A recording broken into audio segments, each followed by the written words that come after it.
16 minutes Maybe you video. just got And let's do your this. first guitar for Christmas. Maybe you set a New Year's resolution that this is the year you're actually going to learn to play. Maybe Yes. you're watching this in June and none of this makes sense, and I just need to hurry up and explain that this video is all about what your first 7 days of learning guitar should look like. We're going to talk about what you need. I'm way ahead of my 7 days, but I feel like I have watched one of his videos um, like a couple weeks ago, and he was talking about stuff he was talking in this video, which couldn't make sense back then, and that's why I'm watching it right now. To learn, and more importantly, exactly what your practice routine should be. Or at the very least, what it would be for me if I was starting from zero. First of all, congratulations on starting to play guitar. My goal in this video is to kind of set you on the right path and give you a little bit of guidance so that you can learn stuff in the correct order, or at least the order that I think makes the most sense. Now, I want to be honest, in this first week, it's not all going to be totally fun. You know, your fingers are going to hurt, progress is going to be slow, you're not going to be clapped by the end of the first week, but, you know, with guitar, as with life, nothing worth having is easy to get, so let's get into it. Welcome to day one. Okay. Right now, you're a guitar playing newborn, okay? So let me be your guitar mom and hone your malleable little baby Be my guitar mom, man. mind into the musical weapon that I know you can become.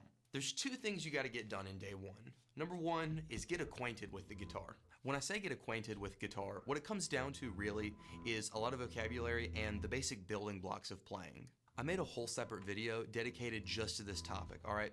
I'm not gonna go too much into it in this video because I really want this video that you're watching right now to serve more as the outline for a good practice routine. And I'm also willing to bet that if you're watching this video, it's probably not the first guitar lesson video you've watched, but if by chance this does happen to be your first time engaging with a piece of guitar instruction, go check out that video and then come back to this one for the practice routine. To give you the quick rundown of stuff I cover in that other video and, you know, what I mean when I say get acquainted with the guitar, I think that you should learn the parts of the guitar, the names of the strings. I think you should learn how to hold the guitar, how to hold the pick, how to pick a single note, how to fret a note, and finally how to strum a chord.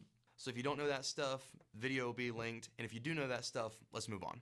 The other thing you gotta do on day one is set some goals, okay? And when I tell you to set some goals here, what I really mean is I'm gonna set some goals for you. The truth is, I'm a control freak and I need to be in charge at all times, okay? And if you knew which goals to set, you wouldn't have clicked on my video where I told you in the opening seconds that I was gonna tell you exactly what to do. And remember, you can trust me. They don't let just anybody have a YouTube channel. I think in the first week you should set 3 goals, okay?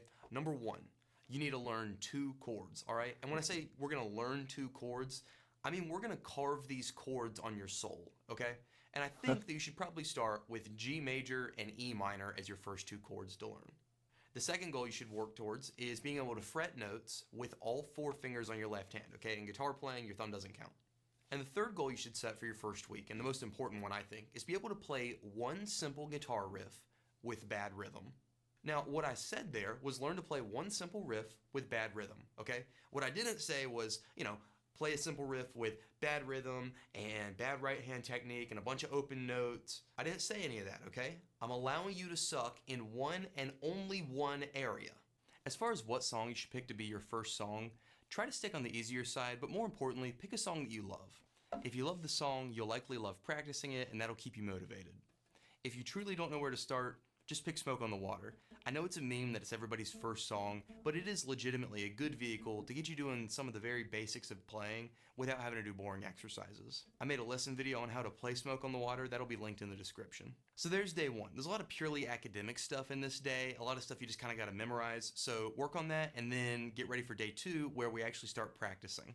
Alright, day 2 is all about practicing. I'm going to tell you now, day 2 through 7 is exactly the same. I'm going to lay out the practice routine and you just apply that to every day for the rest of the week. Let's start by talking about how much you should practice. I think you should try to shoot for practicing 40 minutes a day for an average of 6 days a week. Let me explain. You should try to get 40 minutes a day of practice in because Beyond 40 minutes, you start to get into the realm of diminishing returns. But if you give 40 minutes of dedicated, solid practice, not, scrolling on your phone, halfway practicing, or trying to find the perfect lesson video for 30 minutes and then practicing for 10 minutes. If you have 40 minutes of dedicated practice every day, I think you can progress pretty quickly. Now, if you have more than 40 minutes, go ahead and practice for more than 40 minutes. That's absolutely not going to hurt you at all. I'm just trying to be honest about, where I've seen kind of the point of diminishing returns happen for most people. One thing I want to address really quickly is there are people, including myself in the past, who have said, you can see results with as little as 20 minutes or even less of practice a day. This is technically true. You can see progress with a small amount of practice. But I want to be clear about the fact that I think the value there is not so much in the time you're practicing. I think the value of doing that is sort of trying to play a trick on yourself where you sit down to practice and then you get in the mode of practicing and then maybe you practice more than 20 minutes. If you really are just practicing 20 minutes a day or less, just being honest, I would expect the progress to be pretty slow. So what about the other pillar of practice, frequency? I recommend trying to average 6 days a week of practice. I want you to try to practice 7 days a week. I just don't want you to freak out if you gotta go out of town for a couple of days. You're not gonna lose all your guitar skills. But if you're regularly taking several days a week off of practice, then your progress is gonna slow down by a lot. Not only are you just practicing less, but also you're gonna spend time each week practicing just to get back to the level that you were last week. Whereas if you can practice 7 days a week, you never have any gaps where you lose a lot of skill. So I say that you should average practicing 6 days a week because I want you to practice 7, but I understand that you have a life outside of just playing guitar, which is of course dumb, but understandable. So with your 40 minutes a day, what should your practice routine look like? I think in order to work towards the goals that we outlined, you should spend 20 minutes a day practicing your song, 10 minutes a day practicing the only chord changing exercise that exists in the whole universe, and 10 minutes a day practicing the spider exercise. Let me break that down. Practicing the song is pretty straightforward, all right? Find the lesson videos, find the tabs, whatever resource you need to try to learn how to play the song, and just run it as many times as you can until you can play it with only bad rhythm. But what about that chord changing exercise? Let's go ahead and break it down. First things first, to do a chord changing exercise, you need at least 2 chords, and I recommended learning G major and E minor as your first 2 chords this week. To play a G major chord is really simple. You take your first finger and you put it on the 2nd fret of the A string. Boom. You take your 2nd finger, put it on the 3rd fret of the low E string, and you put your 3rd finger on the 3rd fret of the high E string, and then you just strum all 6 strings. An E minor chord is even simpler. You take your 2nd finger and put it on the 2nd fret of the A string, and your 3rd finger goes on the 2nd fret of the D string right next door. And then again, strum all 6 strings. Now, if you recall, the goal this week was to learn 2 chords. And I have you focusing on a chord changing exercise, so that seems a little incongruent. What you'll discover pretty quickly is that when you're actually just putting your fingers in the position to play a chord, you can pretty much do it. That really doesn't take very much skill. It might feel like a game of Twister for your hand for a moment, but once you got it, you can just kind of hold that chord shape and, it might take a minute, but you'll get it. If you know where to put your fingers for a certain chord, but you can't change to any other chord from that chord, then you don't really know it. You can't really play it, at least, in any kind of a practical setting at all. And if you could never apply a chord to music, do you really know how to play it? This is why we're focusing on a chord changing exercise to learn chords, okay? I'll show you the exercise and then I'll explain why I call it the only chord changing exercise in existence. So the way we do this chord changing exercise is like this. First thing you gotta do is pull up a metronome, all right? If you just Google the word metronome, one is literally built into Google. I have one here at 80 beats a minute, which is a pretty moderate tempo. You want to count music in 4. So when you're hearing that metronome, in your head be counting 1, 2, 3, 4. I'm gonna play G on the downbeat, on the 1 beat. So when I count 1, I'll be playing G. It'll be like this. 1, 2, 3, 4. When 1 rolls around again, I want to have my hand ready to play E minor. 1, 2, 3, 4. Now, what I want to draw your attention to here is this exercise is not the following. It's not 1, 2, 3, 4, 1, 2, 3, 4, where you let the chords ring out. It's real quick and it's pretty short. It sounds like 1, 2, 3, 4, 1, 2. Anyway, the reason you don't want to let the chords ring out is because this exercise is all about having time to change your hand, okay?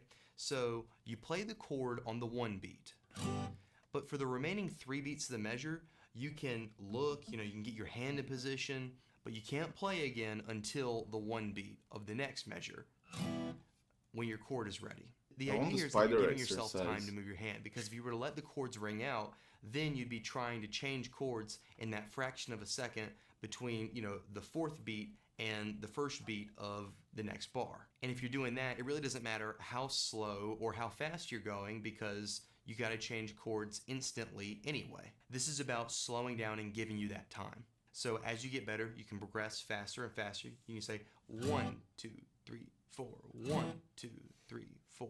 But don't get fooled into thinking that you're playing guitar here. This isn't about playing guitar. This is about taking just sort of the boring mechanic of playing music, where you have to change chords, and practicing just that, all right? We're not trying to make beautiful pieces of music with glorious, luscious chords that ring out. We are just trying to practice a mechanic of playing guitar. I made a whole video that's a deep dive into this exercise, all right? I'll have that link below. So to give you guys a quick demonstration of what this should look like, I'm gonna do this at 120 beats a minute, which is way too fast if you're just starting out, but hopefully over time you'll be able to work up and increase your speed. I'm gonna count out loud to make this easier for you guys to kind of conceptualize. 1, 2, 3, 4, 1, 2, 3, 4, 1, changing 3, 4, 1, 2, 3, 4. You get it. 1, 3, 4. Anyway, you guys get it. The reason I call that the only chord changing exercise in existence is because, really at their core, all other chord changing exercises, including the ones that exist and that you could possibly think up, at their core, they all involve what we just talked about. You can dress it up however you like. You can use different chords. You can use different timing. You can say, hey, play a song, just play it slower. But at the end of the day, it's really about making a chord shape and then moving your hand fast enough to get to the next chord shape. All we did with that exercise was just kind of take out all the music, but what's left behind is really effective practice. But anyway, let's get on to the other exercise that you should practice for 10 minutes in this first week of playing, okay? Our goal was to be able to fret notes with all 4 of our fingers on our left hand. This exercise is called the spider exercise, and it helps us do that. The spider exercise is really simple. You see it all over the place, and there's a ton of variations of it. The variations aren't super important, okay? I'm going to show you a basic version, but the point here is to just get your fingers kind of moving around the neck. If you're just starting out, the way you should play the spider exercise is basically take your first finger, put it on the 1st fret of the low E string. Take your 2nd finger, 2nd fret of that same string. 3rd finger goes on the 3rd fret of the low E string, and your 4th finger goes on the 4th fret of the low E string. All right, now do the same thing, 1, 2, 3, 4, but on the A string. All right, and now move another string up. Same thing, 1, 2, 3, 4 on the D string. And do that all the way up all 6 strings.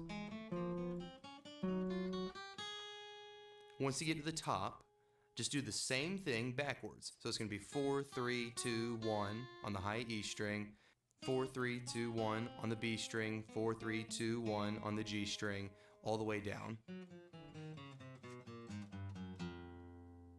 When you've gone all the way up and all the way down, then take this whole hand, take your whole shape, and move it up to the 2nd fret. So instead of being the 1st fret, 2nd fret, 3rd fret, 4th fret, now it'll be 2, 3, 4, 5.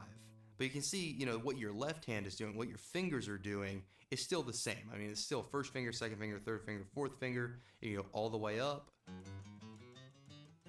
so on until you get to the top, and then go all the way back down until you get all the way to the bottom.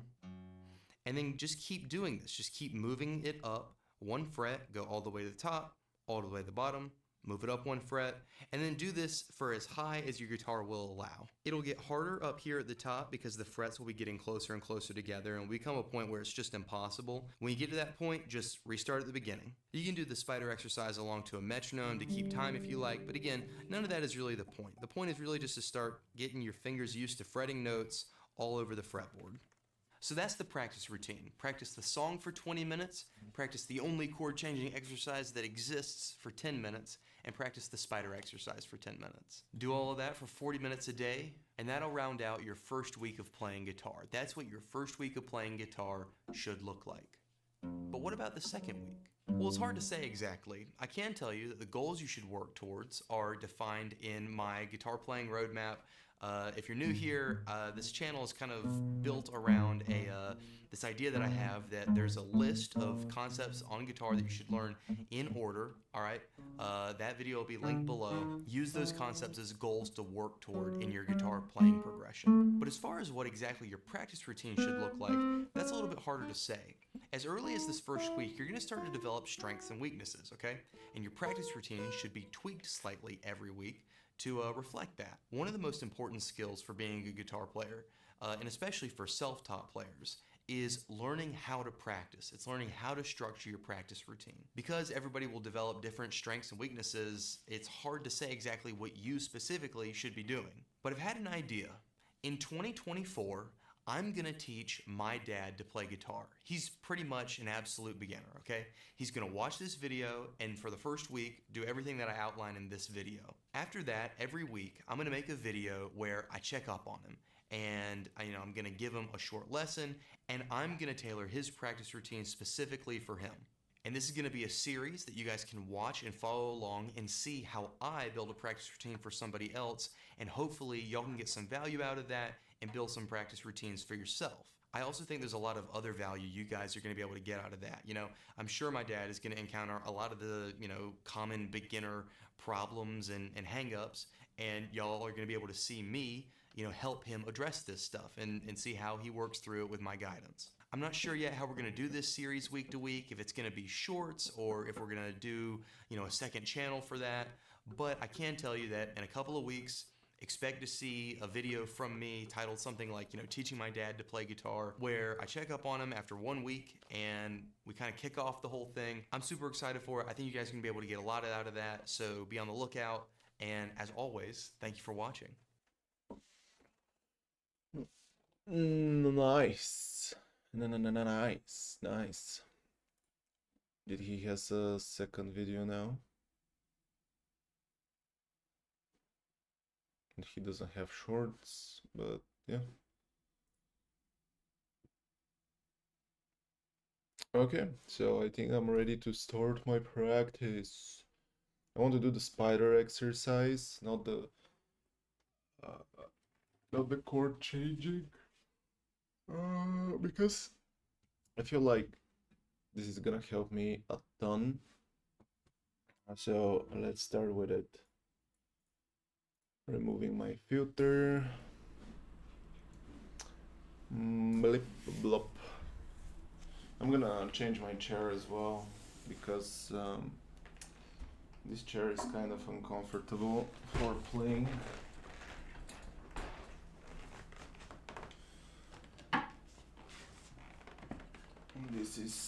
This is better, believe it or not, so I'm gonna even stand like this so you can see the best.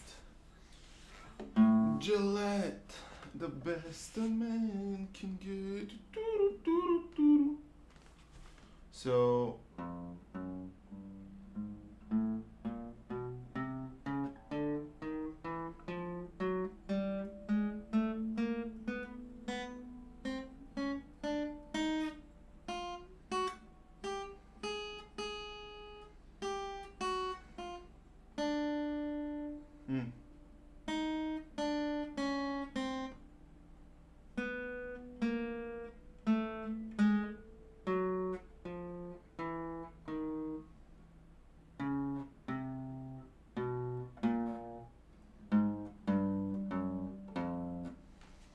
it's not the best, but I guess it's something.